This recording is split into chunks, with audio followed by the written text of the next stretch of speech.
Students Youngistaan programme design చేసింది ఎందుకంటే మా ఆంధ్రజ్యోతి తరపున కానీ ఏబిఎన్ తరపున కానీ వీ స్ట్రాంగ్లీ బిలీవ్ దట్ మొత్తం మన సమాజానికి ఇప్పుడు ఒక వైరస్ లాంటిది సోకింది.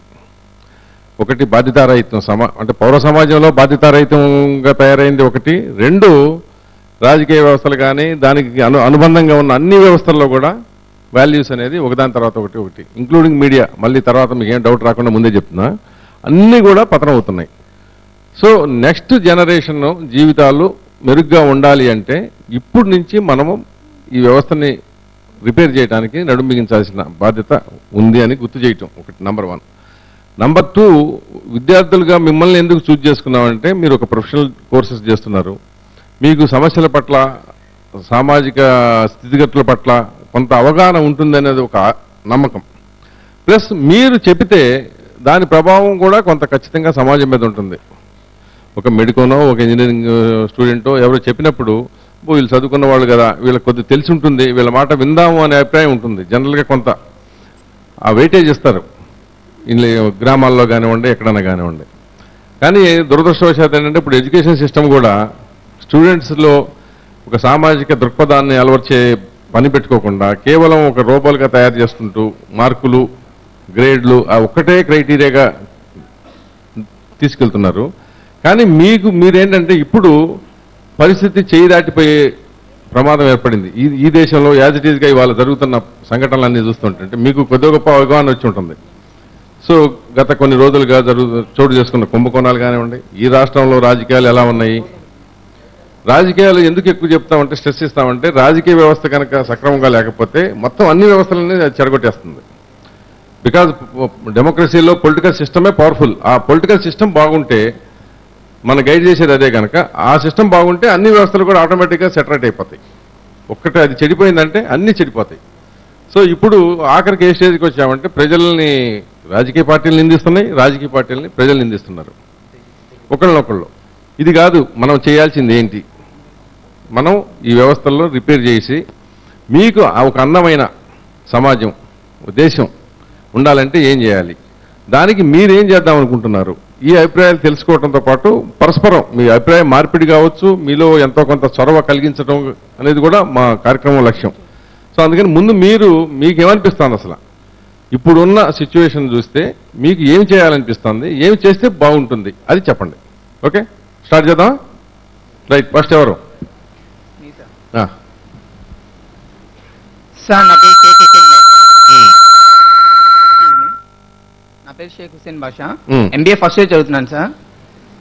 సార్ మనందరం మాట్లాడుకుంటుంటాము ఇది కరప్షన్ జరుగుతుంది, అక్కడ ఇది జరుగుతుంది, పొలిటీషియన్స్ ఇలా చేస్తున్నా అని. సార్ మై క్వశ్చన్ ఈజ్, అసలు ఈ మొత్తము వచ్చిన ప్లేస్ ఏది సార్? అసలు ఎందుకు స్టార్ట్ అయింది, ఎక్కడ స్టార్ట్ అయింది? మీరు ఇందాక మేమందరం డిస్కస్ చేసినప్పుడు, మా ఫ్రెండ్స్ డిస్కస్ చేసినప్పుడు ఈ మొత్తం ఎందుకు జరుగుతున్నాయంటే మా రోజుల్లో మా పెద్దవాళ్ళకి అడిగితే మా రోజుల్లో ఏం లేదు, ఈ రోజులో మీ రోజుల్లో అనేది ఇట్లా బస్సు పట్టిపోతున్నాయి అంటున్నారు.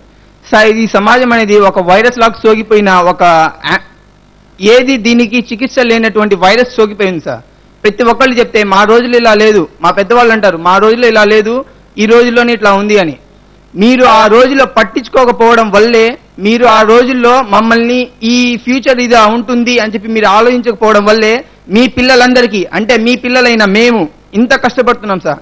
మీరు బుక్స్ చదవమంటారు, బుక్స్ చదువుతున్నాం, లెక్చర్స్ చెప్తారు, లెక్చర్స్ వింటున్నాం, బయటకు వచ్చి సొసైటీ గురించి ఆలోచించమంటారు. ఎలా ఆలోచిస్తాం సార్? హౌ కెన్ వి, ఎలా చేయగలం? మేము సొసైటీని చూడాలా, చదువులు చూడాలా, మా లైఫ్ చూడాలా?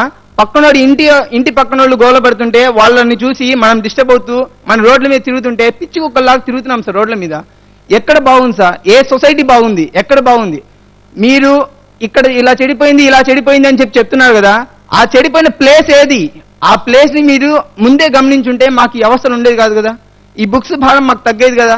మీరు పట్టించుకోకపోవడం వల్లే, మీ పెద్దవాళ్ళు అనేవాళ్ళు పట్టించుకోకపోవడం వల్లే మాలో ఈ జనరేషన్ ఇంత కష్టపడుతున్నాము. ఎంత కష్టపడుతున్నాం అంటే నిజంగా కష్టపడేవాడు ఉంటే మనం ఇప్పుడు నేర్చుకునేది మీరు నేర్చుకున్న దానికంటే 100 రెట్లు ఎక్కువ నేర్చుకుంటాం. మీరు చేయలేని పనులన్నీ ఈ ఇండియాని మేము చేసి చూపిస్తాం. కానీ కష్టపడే వాళ్ళు ఎంతమంది ఉన్నారు? ఒకడా, ఇద్దరా, ముగ్గురా? ఒకడు ఇద్దరు ముగ్గురు ఉంటే ఆ ఏరియా లేదంటే ఆ ఊరు బాగుపడుతుంది. బాగుపడిన వాళ్ళందరూ వెళ్ళిపోయి ముఖేష్ అమ్మాయి లాగా వాళ్ళ ఫారెన్ కంట్రీస్ లో వాళ్ళు సెటిల్ అయిపోతున్నారు. ఎగ్జాంపుల్ తీసుకుంటే ఇప్పుడు ఇక్కడ ఉన్న వాళ్ళ పేరెంట్స్ లో లెక్చరర్స్ లో ఎంతమంది పిల్లలు అబ్రాడ్ లో సెటిల్ అయ్యారు, ఎంతమంది పిల్లలు అబ్రాడ్ కంట్రీస్ లో జాబ్స్ చేస్తున్నారు, మేము ఇక్కడ చదువుతున్నాం. ఏం సార్ ఇది? ఏం చేద్దాం చెప్పు. నువ్వు అంతసేపు మాట్లాడావు కదా, నీ ఆవేశం తగ్గిందా? ఆవేశం కాదు సార్, ఆవేశం నా ఆవేదన. ఆవేదన Yes, sir. అప్పుడు ఏదో ఆవేదన. ఆవేదన బాధ. రైట్. ఇప్పుడు ఏం చేద్దాం? Okay right. నువ్వేమన్నావంటే మీ పేరెంట్స్ అంటే మన మీకంటే ముందు పెద్దవాళ్ళు. జనరేషన్, సో మేము పట్టించుకోకపోవటం వలన అని అంటున్నావు. అది కరెక్టేనా?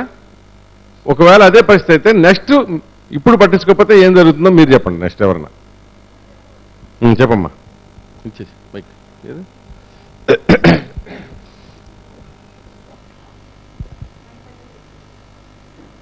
Hello, hi sir. This is Deepthi from first year MBA.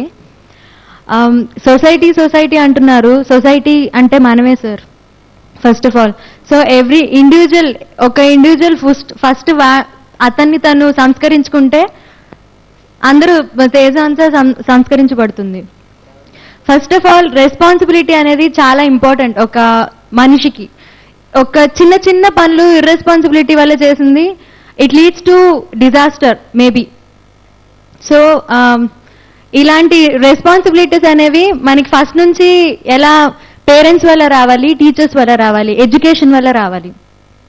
కాబట్టి in my opinion if we change the education system అంటే ఫస్ట్ నుంచి we have to include the sum of the social responsibility concepts. ఇప్పుడు for example 10th వరకు, inter వరకు marks అని చెప్పి దాని మీద చదివిస్తారు. ఆ తర్వాత ఎంబీఏ వచ్చిన తర్వాత ముఖ్యంగా అప్లికేషన్ ఇస్ ఇంపార్టెంట్. మనం ఏది చదువుకున్నావో దాన్ని అప్లై చేయాలి అంటారు. కానీ ఇంటర్ వరకు, డిగ్రీ వరకు జస్ట్ చదవడం అలవాటయ్యి ఎంబీఏలో సడన్ గా అప్లికేషన్ అంటే ఎలా వస్తుంది పిల్లలకి? కరెక్టే కదా? చెప్పు. సో కాబట్టి ఇలాంటివన్నీ ఫస్ట్ నుంచి పిల్లలకి అలవాటు చేయాలి. బట్ మీకు ఏంటంటే ఇంతకు ముందు సిలబస్ లో మార్పులు చేర్పులు చేయాలన్నా కానీ విద్యార్థులు ఆందోళన చేసేవాళ్ళు. ఇప్పుడు ఆ పరిస్థితి కూడా లేదు. అంటే ఆయన చెప్పింది మీరు చెప్పింది ఒకటే, గుర్తుపెట్టుకోండి. ఆయన ఏమన్నా అంటే అది ఒక వ్యాలిడ్ పాయింట్. ఇంతకు ముందే సమాజం మేల్కొని ఉన్నట్టయితే కనుక మాకు ఈ పరిస్థితి వచ్చేది కాదు కదా అన్నాడు. రైట్. ఇప్పుడు ఏంటంటే అది అయ్యింది. ఇప్పుడు మీరు కూడా మేల్కోలేదనుకో, మీ పిల్లలు ఏమంటారు? అప్పుడు మిమ్మల్ని చెత్తకొట్టేస్తారు. ఇప్పుడు కనీసం తిడుతున్నారు మీరు. రైట్. వాళ్ళు కనుక ఇట్లా చేసి ఉంటే ఇట్లా వచ్చేది కాదు కదని అప్పుడేమంటారు? అదావా అని చెప్పి మిమ్మల్ని తిడతారు. తిట్టడం కాదు, కొడతారేమో. ఆలోచించుకోండి. నేనా మనమా? సిస్టమ్ ని మార్చి లాభం లేదు సార్. ఎవరు ఎట్లా మార్చేద్దాం? మైక్ తీసుకుంది. ఓకే చెప్తామా. ఉన్నాయి.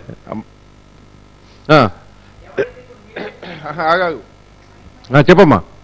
సిస్టమ్ అన్నారు. సిస్టమ్ ని మార్చి లాభం లేదు సార్. ఫస్ట్ పీపుల్ మారాలి. సో దీనికి ముఖ్యమైనది ఏంటంటే లిటరసీ. ఇండియాలో లిటరసీ రేట్ చాలా తక్కువ. ఎవరు చెప్పారు? అంటే ఇన్ ద సెన్స్ మిగతా అబ్రాడ్ కంట్రీస్ తోటి లిటరసీ రేటు తక్కువ ఉన్నప్పటికంటే ఇప్పుడు పెరిగిన తర్వాతే దరిద్రంగా ఉంది పరిస్థితి. అది ఎడ్యుకేషన్ సిస్టమ్ లో మార్పులు రావాలి సార్. నువ్వు ఇందాక అన్నావు చూడు, మనుషులు మారాలన్నావు చూడు, మనస్తత్వం మారాలన్నది అది ముఖ్యం. లిటరసీ వల్ల మనుషుల్లో ఏదో గొప్ప పరివర్తన. షుడ్ బి సివిలైజ్డ్ కదా. Civilized in what manner? అంటే మంచి బట్టలు వేసుకోవటమా? No sir, in mind matured గా ఉండాలి. రెస్పాన్సిబుల్ గా ఉండాలి. ఇది మనకి టీచర్స్ వల్ల వస్తుంది. టీచర్స్ ఫస్ట్ నుంచి మార్క్స్ అని పోరకుండా మార్చండి. మరి ఇప్పుడు మీరు అంటే వాళ్ళు రెస్పాన్సిబిలిటీ నేర్పించేలా ఉండాలి. ఒక్క నిమిషం. ఇప్పుడు మీరు చెప్పింది అందరూ ఒక పాయింట్. మీరు కొంత టైము ఇప్పుడు మీ కాలేజీ, మీ ఇంజనీరింగ్ కాలేజ్, రైజ్ ఇంజనీరింగ్ కాలేజీలోనే ఓకే ఒక 1 hour మాకు ఎక్స్ట్రా లేదా హాఫ్ అన్ అవర్, డైలీ ఒక హాఫ్ అన్ అవర్ ఈ సబ్జెక్ట్ మీద మాకు చెప్పండి అని అన్నారనుకోండి, ఖచ్చితంగా వాళ్ళు సిద్ధపడతారనుకుంటున్నాను నేను. ఏమండి?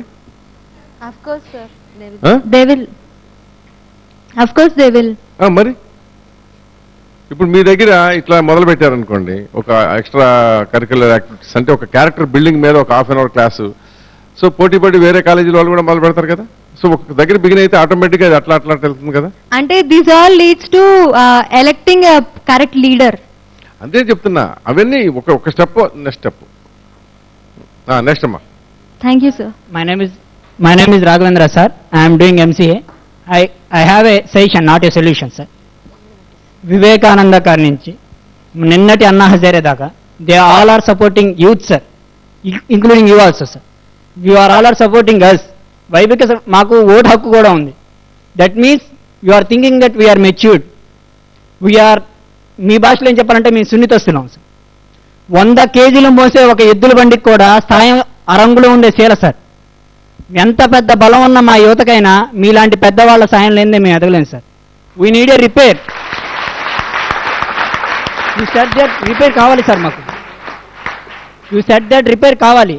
మీ రిపేరు మీరిచ్చే మీ అనుభవం వల్లే వస్తుంది, సార్. మాకు రిపేర్ చేసే సామర్థ్యం మాకు తెలుస్తుంది. We have a knowledge.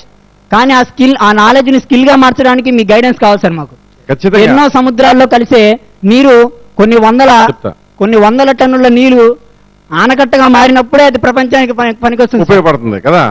మీరిచ్చే గైడెన్స్ యాక్చువల్ గా మీకు గైడ్ చేయడానికి ఈ సొసైటీలో ఇప్పుడు వాల్యూస్ తో బతికిన వెటరన్స్ చాలా మంది ఉన్నారు, లెజెండరీస్ లాంటి వాళ్ళు. అది రిటైర్డ్ ఆఫీసర్స్ కావచ్చు, నిన్నటి రాజకీయ నాయకులు కావచ్చు, వాళ్ళందరూ చాలా మంది ఉన్నారు. వాళ్ళు గైడ్ చేయడానికి రెడీగా ఉన్నారు. ఓన్లీ థింగ్ ఏంటంటే మీలో ఆ స్పిరిట్ వస్తే మాత్రం డెఫినెట్ గా వస్తారు.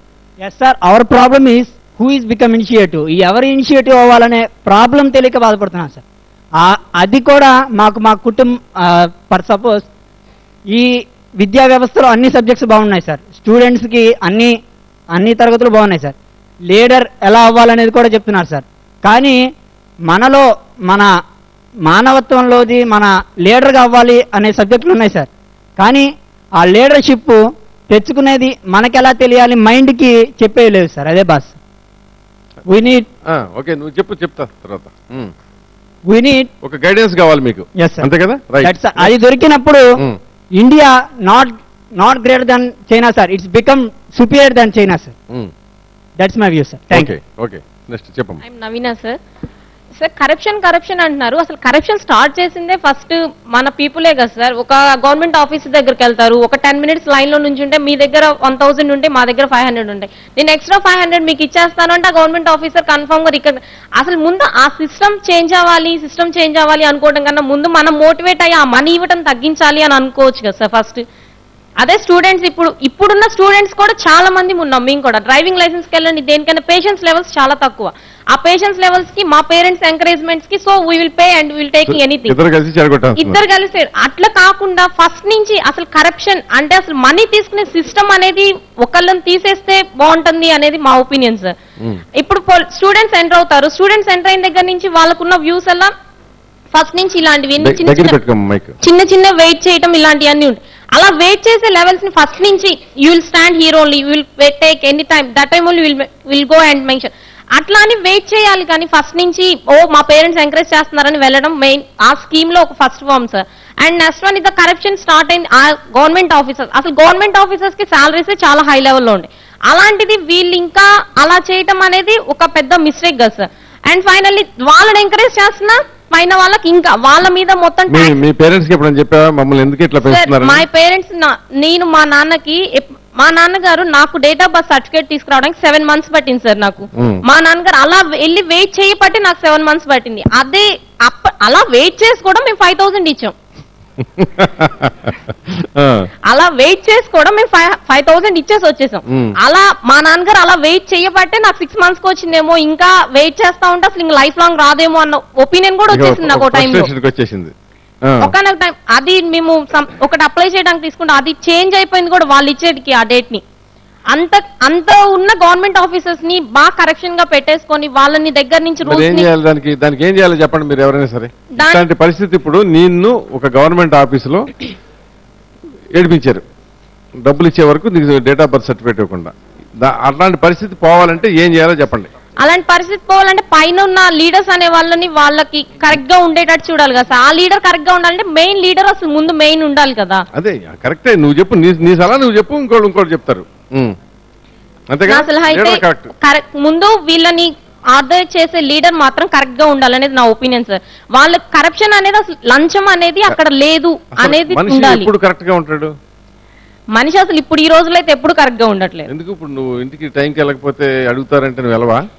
మా అమ్మ నాన్న నన్ను ఎక్కడికి వెళ్ళి అమ్మంటే కాలేజ్ లో ఇలా ప్రోగ్రామ్ లేట్ అయిందంటే ఓకేనమ్మా నో ప్రాబ్లం అంటారు.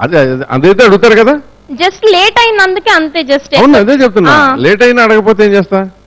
లేట్ అయిన మా నాన్నగారు అయితే మాత్రం ఏంటి జస్ట్ బ్యాగ్ పెడుతుంటే కాలేజ్ నుంచి ఇప్పుడే వస్తున్నావా అంటారు సార్. అవును కరెక్టే, కనీసం నువ్వు ఇంట్లోకి వస్తున్నావని అడిగాడు కదా. అసలు అది కూడా అడగలేదు అనుకో, ఎవరో పట్టించుకోరలే పర్లేదులే అని చెప్పి ఒక రోజు 9, 10, 11 అవ్వచ్చుగా. అది మనల్ని వాళ్ళు పెంచిన క్లైమేట్ కూడా ఉంటుంది. మా పేరెంట్స్ కి నేనైతే అలా చేయలేను. ఓకే బట్ జనరల్ సిచ్యువేషన్ చెప్తున్నా.